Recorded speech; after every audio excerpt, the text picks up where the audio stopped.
Hey, this is Brian from Better Chess Training, and today I'm going to try a new series, How to Think in Chess for Beginners. And it's going to be a tutorial based on playing some of the beginner and intermediate bots on chess.com. And maybe I'll include other types of things here if you guys like.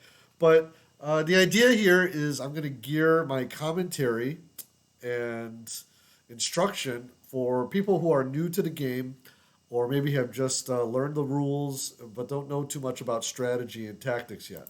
So here I've set up against Antonio, the Antonio bot, which is about 1500 here on chess.com. Again, that rating is actually not based on it playing against other players. It's just sort of the rating that chess.com gives it. So we're the white pieces. And before I get started, we are going to I'm going to quickly review the principles of opening play. And there's mainly three principles. And the first is to try to control the center. And so we're going to do that here with a pawn. Okay? So e4 is controlling this square, but also and taking up space in the center. And my opponent does the same with e5. So he's controlling this square, I'm controlling this square, and as well as these squares. So the second principle is developing our pieces. And the big mistake I see for beginners is that they will move their pawns too much and not move these pieces on the back row. Now, in the beginning of the game, it makes a lot of sense to move the minor pieces, the bishops and the knights first. And we'll talk a little bit about that as we go along. But I'm going to go ahead and develop this knight attacking this pawn. And a very common way to play is for black to defend the pawn. So we're going to continue with developing. And the third principle is to make sure our king is safe. And the way I'm going to do that is I'm going to probably castle over here. So I'm going to move this bishop so that I can castle. Now there's a few good places to move this bishop. Here's one, and here's the other one. Now there's a lot of other good moves to play at this point, but we're just going to move one of these. Now I play both of these when I'm playing in tournaments, but I'm going to go ahead and play bishop to b5. This is called the Roy Lopez, but you don't need to necessarily know that. Now, my opponent is attacking my bishop, and so I definitely don't want it to get taken. So I want to move it. Now, there's a couple places I can move it. It might not make sense to move it back to these squares since I moved it out. So I can move it either here or here. The traditional move is to move it here. But I don't really see anything too wrong about moving it here to c4 either, because there it has another good place to attack. But I'm going to go ahead and move it here to a4. So what you're noticing is I'm trying to follow these principles, but it's very important also to try to see what your opponent is trying to do. And if it makes sense to either try to prevent it or to ignore it, depending on how serious the opponent's ideas are in terms of making threats against me. Now here, my opponent actually attacks my e4 pawn, and there is sort of a tactical way that I can ignore it, which is to castle. But if we want to, we can actually do a couple things. We can actually defend it with a knight by moving our knight here, or we can defend it with a pawn. Both ways are probably fine. I'm not as familiar, and castling is the traditional way to do it. But I'm going to change things up a little, and just to make it simpler, I'm going to recognize that this is a threat, and I'm actually going to defend it with a pawn. Now, one thing the reason why I didn't play my knight here to c3 is that in some cases, say for example, black were to play b5 and I play my bishop here, my opponent can now attack my bishop with his knight, say with knight to a5, and then win what's called the bishop pair by having both of his bishops but taking one of mine. It's not, again, maybe a little more advanced in terms of the principles, but that's something that I thought of when I didn't play knight to c3. Okay, my opponent here plays bishop to c5. Eventually he's attacking here. For example, he could play his knight here. Now, I don't necessarily need to protect against that yet with something like h3. Instead, I could do another move that I want to do anyway, which is to castle. And now my rook is protecting the f2 square. Okay, now here we see my opponent is playing b5, and here I can play bishop to b3. Now, as we mentioned, he can play something like this, but might not necessarily want to right away. So here, my opponent plays d6, defending this pawn right here. So I want to think about what I want to do next. As I mentioned, he might threaten to play knight to a5, in which case he can take my bishop. Again, depending on the circumstance, that may or may not be a good thing. But one of my other ideas that I eventually want to do is that I want to push this d4 pawn and help fight for the center. Remember, that's one of our principles in the opening. So to do that, I could do a couple things. One, I could play rook to e1, defending the e4 pawn so that I could push the d4 pawn. And then the other move is to play c3, which will help to support pushing the d4 pawn because it will defend the d4 pawn. So c3 actually has another attractive piece to it, which it allows my bishop now, if I do get attacked by that knight, to retreat to c2 if I don't want it to be taken. And it also prevents this knight from coming to these squares because the pawn is threatening to would take it. So I'm going to play c3 first, and maybe later play rook to e1 to protect that pawn. Okay, here my opponent plays bishop to g4, which pins this knight, meaning that I can't really move this knight. I mean, I can move it, but then he would take my queen. And the queen is worth more than the bishop, so it would not be a good trade. We haven't really... I'm going to introduce this concept of trading. So when you trade, you take a piece, or your opponent takes a piece, and then you take that piece back, or you take a different piece. And some of it it depends on the value of the pieces, of whether or not that's a good or bad trade, or maybe an equal trade. So that's something you always have to consider. In this case, right now this knight is pinned, so it has lost its mobility, at least temporarily, and I have to decide what to do. Now, there's a couple things I can do. I can push h3 to try to threaten this bishop, make it go away. I could also just defend the knight again. Or right now I don't have to do anything specific, because if he were to take it, I can just take it back with the queen with a roughly even trade. So maybe I might decide to do something else. So here, actually, what I'm going to do, actually, I am going to play h3 first. And the reason I'm going to do that, I'm going to see what my opponent's going to do. And that, well, a couple of things I'm thinking about here. If he takes it, then I can take back with the queen. Or if he backs up, now my g4 square is protected, so this knight cannot come in. And then I think I might want to play rook to e1. Okay, so let's go ahead and play h3. So again, h3 isn't necessary, but I played it so that eventually now I can actually play rook to e1.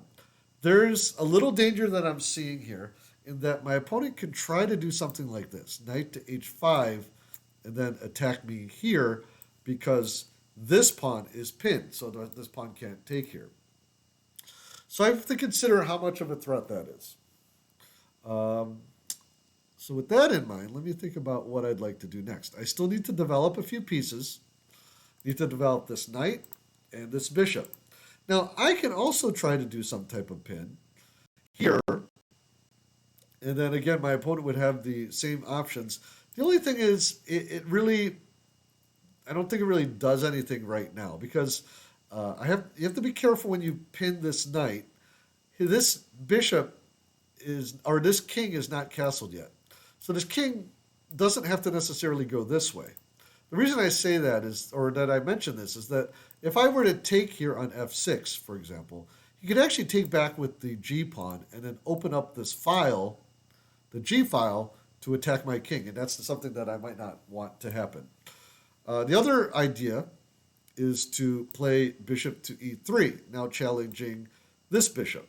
If he takes, I can take back with the f pawn. And then that would open up the f file. And it might also give you some support in the center to be able to eventually push d4.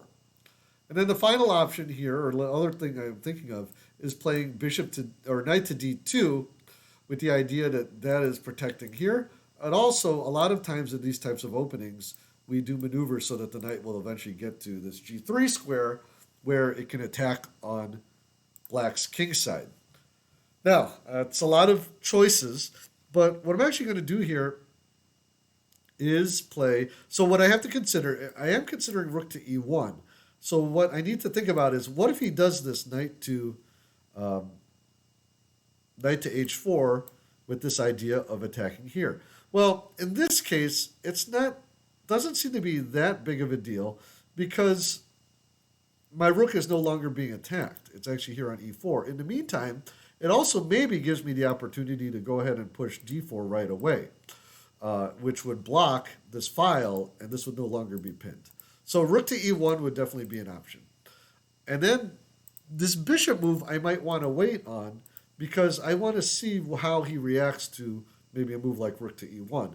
And then if the rook is on e1 and then I play here, I can have the option of taking back with the rook. And finally, knight to d2, I'm going to wait on as well because it would block the bishop, and then I might decide that I want to move that later. So I think I'm going to do rook to e1, and I don't think there's anything super dangerous about that.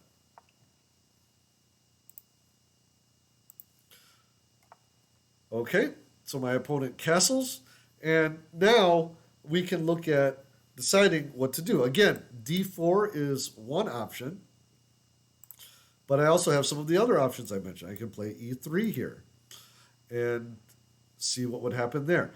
The reason why that might be attractive is that this bishop is quite active, meaning that it's playing a nice role. It's attacking, has sort of an attacking presence, and I might want to get rid of it. And then the other option is to play here with this idea as well. Sometimes in chess, you're going to have several moves that look attractive. And sometimes there are several moves that are all good, or several moves that are, pretty good. And so you have to use your judgment. Sometimes it's preference. Sometimes it's based on specific plans that you might have. So let me look at, and what we need to do sometimes is examine what might happen. So let's take a look at, so the moves that I'm going to look at are bishop to e3, d4, and knight to d2. Another move that can be considered here is a4. A4 kind of trying to disrupt here. And I'm going to kind of leave that alone because it's maybe a little more, in those instances, I'm not quite sure that I want to necessarily do that. Because if he takes and then I take, now this square might become weak, or I might need to do something here. Again, every situation is slightly different. So you have to combine sort of these general principles, like what I'm talking about, with the specifics of the position. So let's take a look at some of these moves. d4, and now if he takes with the pawn, I'll take back with the pawn, and then he would have this bishop and this knight attacking, while I would have, I'm defending it with two pieces. So actually I could probably do that pretty safely and force his bishop back. That is one option. Okay, the other one would be bishop to e3. Now, what is the pros and cons of that? Well, now that might support this d4 move even more. And I would have to consider what I call the forcing moves. For example, if he captures, then I can decide, well, I could just take back with the rook, and that's probably pretty safe. So that is another option. And then knight to d2 actually doesn't directly contribute to pushing this d4 right away, but it does develop the piece with maybe this idea of bringing it to g3. I kind of like the other two choices in this particular instance because um, they're a little more active and maybe push things a little more. Not saying that that's always the case. I think knight to d2 would be fine as well, but in this case, something like d4 might be able to. Well, actually, I'm just noticing something. Might provide me with a little more control of the center. However, I might want to wait a little bit and not do it right away. The reason why is if I play d4 and then he takes, even though I can take back here and then push back his bishop, now what might happen is that he might bring his rook over and attack this pawn. Now I can defend it, but maybe I want to take a few moves and bring this knight over first, and then only when it's protected by an additional piece, because right now just the rook would be protecting it, and it would be attacked twice after that sequence. Then maybe I might want to do it at that point. So actually, let's try knight to d2. Again, I'm trying to play this as logically as possible, so to show you, but sometimes it sometimes my thought process is a little more um, jumps around a little bit. Okay, now he has a threat here. He is threatening to play a4 or b4. Now, in this case, he would threaten my bishop, but what I could actually do is just move my bishop to c2, and there's actually not really a threat there. If I want to, I could try to prevent it by playing something like a4 now. Then I have to consider if he takes it. Actually, that wouldn't be so bad because I could take it back with the bishop or the rook and then be able to attack this pawn maybe. Um, if I play a4 and then he pushes the pawn, then we have to consider these exchanges. This might not be as good because now he can, if I take here, he can actually take back with the pawn, and then he would have a target to hit, or he could actually take back with the bishop. And the one thing about that is that now that bishop would be pinning this knight. Finally, what else can I do? So a4, I'm not quite sure of. I think what I'm going to do is continue with my plan because he doesn't really have anything. But the one thing I have to examine is if he plays b4. If he plays b4, I can actually just ignore it because he can take here, for example, but then, let me see here. I can take back. The one thought I had is if he takes here and I ignore it, let's say I go ahead and play, let's say I play knight to d2, and then he plays b4, then I play knight to g3. Now he can actually play a4. And this actually gets a little bit sticky. Oh, no, it doesn't. Because actually, I could, if I wanted to, I could play my bishop here. So it's not that big a deal. So I can safely ignore it based on some rudimentary calculations. Depending on how much time you have in the game will also determine how much time you have to think about each move. So in this case, I think I could safely ignore it, and I could go ahead with my plan of bringing my knight over to g3. Okay, he plays a4, and as I mentioned, I can actually put it here also, but I'm just going to go ahead and move it here. Okay, he's moving his bishop back, kind of in anticipation of this d4 move. Now, I'm going to continue with my plan and put my knight here on g3. This knight can now go here maybe, but right now the important part is protecting here, and now I can actually push d4. Let's examine that before I do it. If I push d4, he can ignore it. And if he ignores it, I could decide on what else to do. If he takes it, I take back with the pawn. And I would have two defenders on that piece. And he would have two attackers, so it would be safe. And what else can I do? I can Or what else can he do? He can't push it, so those would be his two choices. He can ignore it, or leave it, or take it. In which case, either one is fine. And again, the purpose of this move is to try to take more control of the center. Why do we want to control the center? Because that allows our pieces to move around more freely. That's the main case. By controlling the center, his pieces no longer can move around as much in the center, whereas my pieces can move um, around a little more easily. It's also a case of a concept called space, where I have a little more space with my pieces, which gives me more mobility of my pieces. Okay, let's play d4.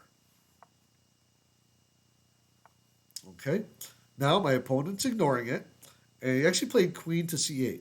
Now, when your opponent plays moves like this, you need to try to think of what he's trying to do. And in this case, it looks like maybe he's thinking of sacrificing here on h3. The have to consider if he were to do that and you take back, he'd actually bring his queen in over here, and then it's important to decide whether or not that's actually dangerous. In this case, I'm not sure that it would be because he can bring his knight in, but we have our knight also protecting here for these threats. And also, he doesn't have any threats of checkmating. So I do think that, although in a tournament game, I might take more time to try to figure out whether or not this is more dangerous. I think here I can reasonably consider that it really isn't that dangerous. Now, I do have a couple other ideas here. First off, I don't necessarily want to exchange myself because right now I have two pawns here controlling these squares, and he only has one pawn. He has this pawn here, but it's only protecting this pawn. So if I were to take, he would take back, and now our centers would be equal because we both have pawns here on the fourth rank, and we both have an open file to work with. So I'm going to leave that there, and actually I'm going to ignore this threat because I don't think that it has too much in the way of any, I guess you could say, any real danger to me. And I'm actually going to play another developing move. There was one move I was considering here, and that is to play this move here and to attack this. But then he could actually just push the pawn, and then, which maybe isn't that dangerous. However, maybe I might want to take a move because I do have the time to just prevent him from doing this. So I'm going to do that with the move a3. And that's going to prevent him from pushing that because he'll just lose the pawn. Okay, he moves his queen back to d8, probably realizing that, of course, this is the bot is not the smartest bot. And now I can continue on with my plans. So I need to develop, or I would like to develop this piece as well. And I think what I'm going to do, since I already have two pieces defending this, I'm going to bring this bishop right here and defend this pawn with this piece. Okay. Now, I think my opponent has just made a mistake. He put his bishop here on e6. And if you want, take a moment and see what you would play as white, and then you can pause the video, but I'll give you a couple seconds right now. Well, what white can actually play here is d5. And that would be a fork, attacking both pieces, and he wouldn't be able to save one. Now, as we may have talked about, and I've talked about in other videos, the pawn is not worth as much as the minor pieces. Okay, the pawn's worth is thought of to be worth one pawn, of course, and the knights and the bishops are about three pawns. Now, you should do a little calculation, make sure that our opponent doesn't have anything tricky. For example, he could take here. He can take here on e3, but then I can just take back with my rook, for example, and then his pieces will still be pinned, and he doesn't have a follow-up attack. Now, the other thing he could do is he could sacrifice his piece for two pawns. For example, actually, he wouldn't be able to do that. If he took, like, with his knight or with his bishop, and I take back, and he can't do that because my queen is actually covering that as well. So he would lose two pieces for two pawns. So I think it's pretty safe. I'm going to go ahead and play it and see what he does. Okay, he takes here on e3. I need to consider whether I should take back with the pawn or with the rook. Here, I think I'm going to take back with the rook because the pawn would weaken white structure. So I'm taking back with the rook. Okay, and you can see these pieces are still pinned. Okay, now he's moving his queen over to protect this knight. And so I have to decide whether I should take the knight or the bishop. And you need to consider they're worth about the same. In either case, we're going to be winning. But we have to consider how our opponent's going to respond. Actually, the queen is also protecting the bishop. If I take back, if I take on e6, then this knight that remains, my idea here is that this knight doesn't really have too many places that are useful. It could eventually go here, but then if I wanted to, I could always bring my knight back or bring my bishop over and just take it.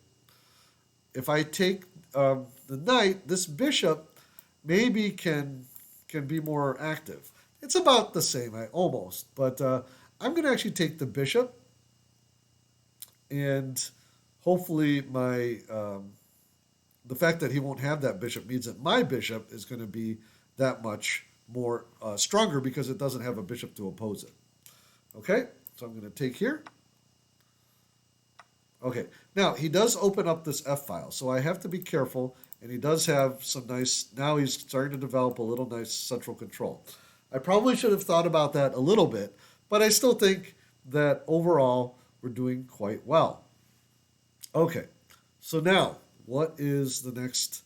Now that we've won some material, we should take a look at the position and see what we can do here. Well, right now there isn't any direct weaknesses that we can attack, but what we can do is improve the quality of our pieces. If we look here, this structure is pretty solid. He's pretty much not going to push this pawn, and it's going to take him a couple moves before he gets set up to do that. So we don't have to worry about that. But what we want to do is look at our pieces and which of our pieces can we improve the quality of. And there's a couple that I'm looking at. This rook, this bishop, and this rook. So a couple ideas here. One, we do have actually an idea here to maybe put some pressure on this pawn because it cannot advance right away. So that would suggest moves like this, maybe backed up like this. So that's one idea. The other idea is to move my queen up or out of the way and then move this rook here onto this file. So on this file, the D file, there is no white pawn. So we call this a half-open D file. If there were no pawns on the file at all, we would call it an open file. So this is just a half-open file, but it means that these rooks maybe can put pressure on this D pawn, although it is protected.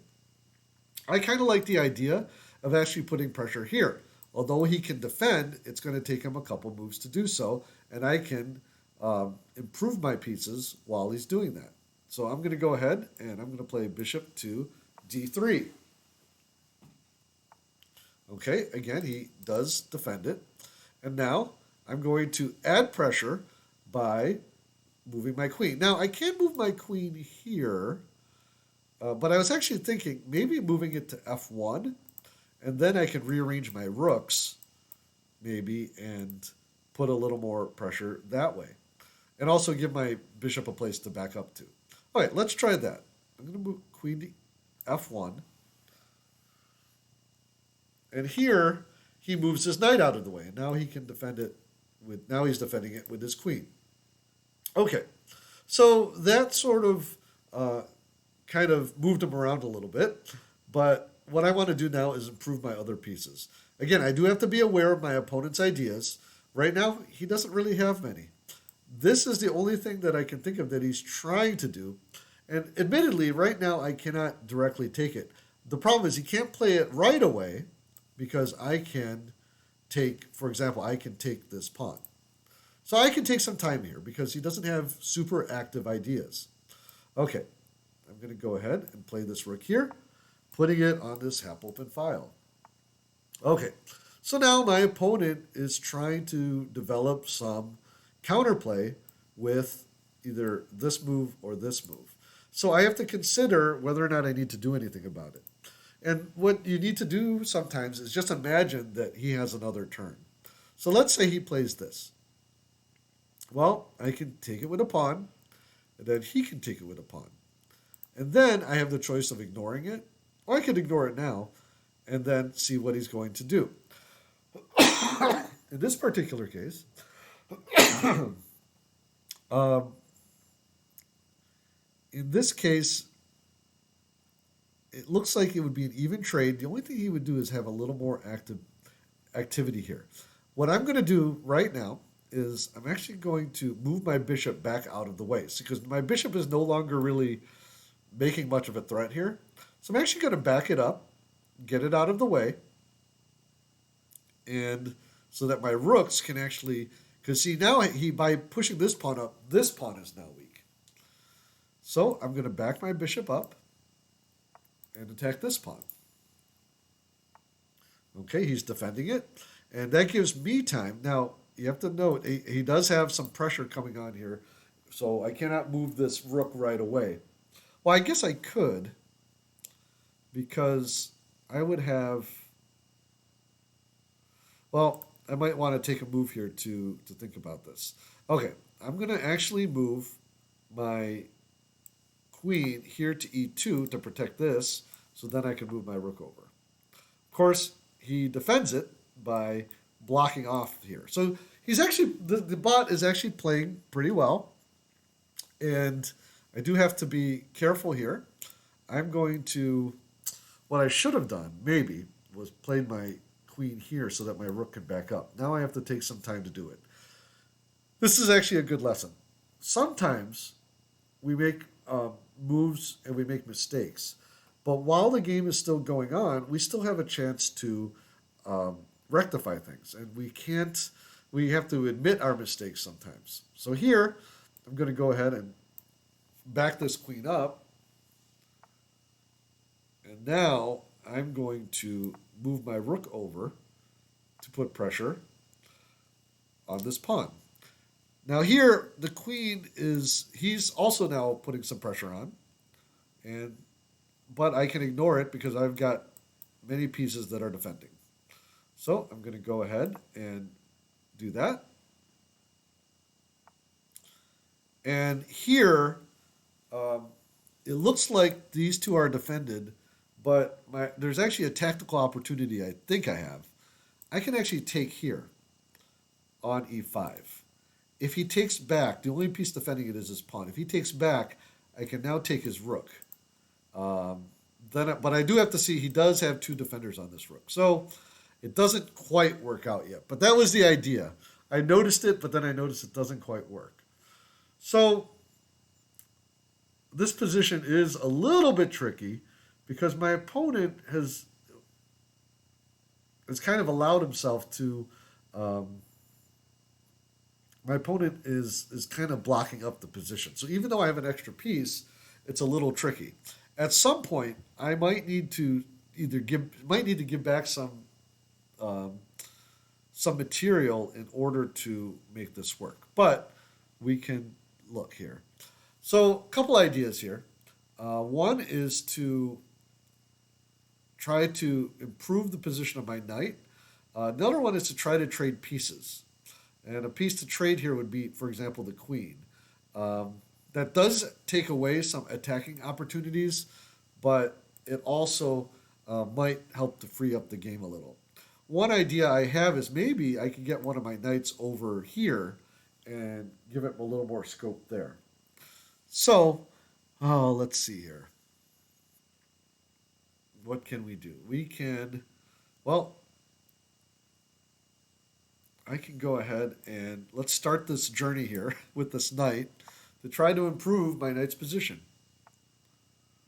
Okay. See, my opponent, even though, like I said, he's kind of blocked up the position, he does not have too much that he can do himself. Okay, so he's moving his queen out of the way, and now I can actually put my knight there. I was thinking I could put my queen there, but his queen's not there to trade. So I'm going to go ahead and put my knight here. Okay, now he's putting pressure here again. Um, this game, there's a lot of maneuvering going on here. So I'm going to back up my bishop to give my knight a square. And again, he's just maneuvering around because there's not much he can do. So what I'm doing right now is I'm just improving the position of my pieces. Okay, and now he goes for it. So here, he pushes d5. These are important positions to analyze. We need to be very careful about how we deal with this. I can take, and then he might take back with a pawn, in which case, actually, this square is kind of weak. So that actually might be something to do. What in this particular case, I don't think I want to ignore it because he can actually push and start to break up my structure a little. So I'm actually going to take. What this also does is this opens up this diagonal. Okay, he takes back. And then here, like I said, now this pawn is open and free. I have to be careful because he does have some pressure here. But right now, at the very least, I have a little bit of, I have some protection because the rook is protecting. Right now, this pawn I can't take. He has too many defenders. So, and actually, I can't do what's called a discovered attack either. I was thinking of doing this with this check. But the problem there is that he can actually block with his pawn, which is what I don't want to do. So I can take this pawn first. Now I do have to consider what does he do if he attacks me. If he attacks me, for example, with this knight, here or here. Well, I can just back up and go to safety. So that actually is okay. So I'm going to go ahead and take it and extend our material lead. So here, actually, I have something cool I could do. I don't know how cool it is, but I can actually move my knight out of the way and pin this knight. And then that actually would be very dangerous. So I'm going to go ahead and do that. He might attack my queen again, but I can move my queen to safety. Okay, he's blocking. So now he's blocking. Well, now I have a little bit of, it's a little tricky. And is my queen trapped? My queen is almost trapped, but actually I can actually move here and then it is defended. I can attack his queen. I'm going to go ahead and do that. And then if he attacks me with his rook here, I can back my queen up here. Okay, he's going to take, and now I'm going to take and fork both of his rooks. Now he's attacking my rook also, but I still have such a material advantage that it should be okay.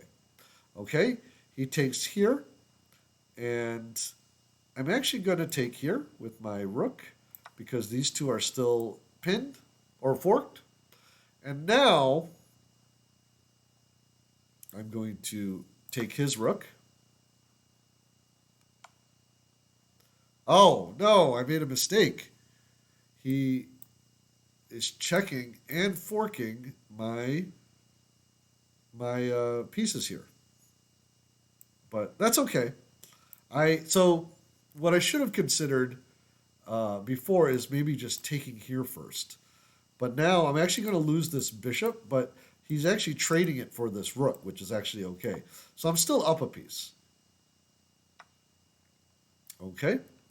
And here, well, it's a little tough for him now. I'm just going to come back here, and then I'm going to attack his pawns. So I'm still ahead, even though not as it wasn't as nice as it was before. But that's something I should have considered. Okay. Here, actually, I can trade rooks, which is, I think, something I want to do. I'm going to force this trade because now I'm going to fork his rook and his knight. When you're ahead in material, it's okay to trade, or it's a good idea to trade. Okay. I'm going to go ahead and take this pawn. And at this point in the game, which is the end game, you want to really consider how you're going to finish off your opponent and come up with a plan. And my general plan is I'm going to improve my pieces. I'm ahead by a piece, and I'm going to slowly but surely just start whittling away and win these pawns. Once I do that, then I'll be able to. Once I do that, then it'll be pretty easy to win after that. Okay, I'm attacking this pawn, which freezes this knight. He doesn't want to lose it. And here, I'm actually going to try to see if he'll trade this here. Now, he's not going to do that. That's fine. I'm going to go ahead and take it. And here, I'm going to bring my king in. Okay, he's checking me, but really this check doesn't really do much. Okay, now I've got 2 attackers and 2 defenders, and he's going to try, he's now defending it twice, but this allows me, well, I think I can actually just win this right now by giving back my material, because I'm going to take this pawn, and then I'm going to make a queen. So I'm going to show you how that works. I'm going to trade. So I'm giving up material here. But the idea is, and I'm going to do it this way. I'm going to let him take en passant. And then he's either got to stop my pawn, which I'll let him do. In this case, when you have one pawn and then he doesn't, he has to go stop it. So I'm going to leave it there, and then I'm going to go ahead. Well, he's trying to prevent me from going there, but he's going to have to stop this pawn. I'm just going to take these pawns.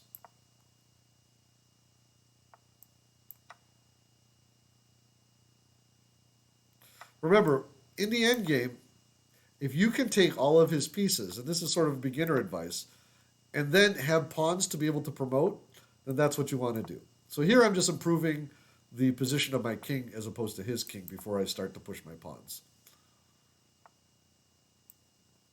Okay, I'm actually just going to allow him to take those pawns because I just need a queen in order to win.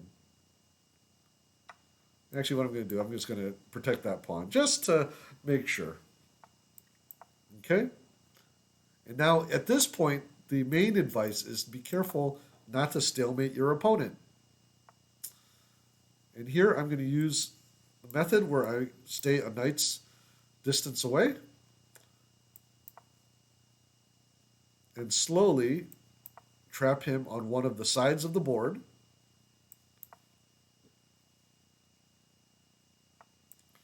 Okay, staying a knight's distance away. And here, once he reaches one of the sides, I just block him in.